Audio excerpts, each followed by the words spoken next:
صحیح بخاری کی روایت ہے، رأیت الرجلین اللیلہ، میرے صحابہ آج رات میں نے دیکھا، الرجلین آتیانی، دو لوگ میری طرف آئے، فأخذ بیدی، میرے دونوں ہاتھوں کو انہوں نے پکڑا، فأخرجانی الی الارض المقدس، اور پاکیزہ جگہ پہ مجھے لے گئے۔ ارض مقدس میں پہنچتا ہوں، بہت ساری چیزیں دیکھی، مناظر کے اندر ایک منظر یہ بھی تھا، رجل، ایک آدمی بیٹھا ہوا ہے، ورجل قائم علی رأسہ، اور ایک آدمی اس کے سر پہ کھڑا ہے،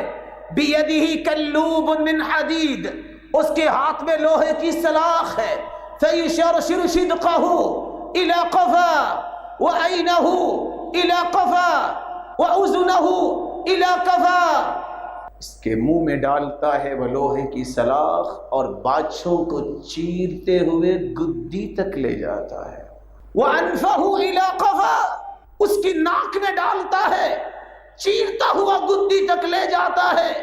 وعینہ الی قفا، اس کی آنکھ میں ڈالتا ہے، گدی تک چیرتے ہوئے لے جاتا ہے۔ فقلت من ھذا یا جبریل، جبریل یہ کون ہے؟ جواب ملا، الکذاب، ھذا الکذاب الذی یکذب الکذب فتحمل عنہ فی الآفاق، یہ وہ جھوٹا انسان ہے جس کا جھوٹ دنیا کے کونے کونے تک پہنچتا ہے۔ فیس بک کا جھوٹ، واٹس ایپ کا جھوٹ، ٹویٹر کا جھوٹ،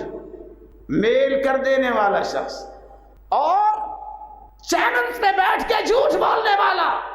انٹرنیٹ کی دنیا میں جھوٹ بولنے والا، فتحمل عنہ فی الآفاق، ادھر جھوٹ زبان سے نکلا نہیں،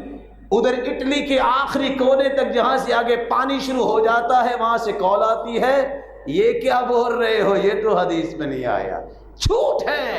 اس طرح کا جھوٹ بولنے والا قبر میں ہی پھنس جائے گا۔ اللہ رب العزت سے دعا کیجیے اللہ ہمیں محفوظ فرمائے۔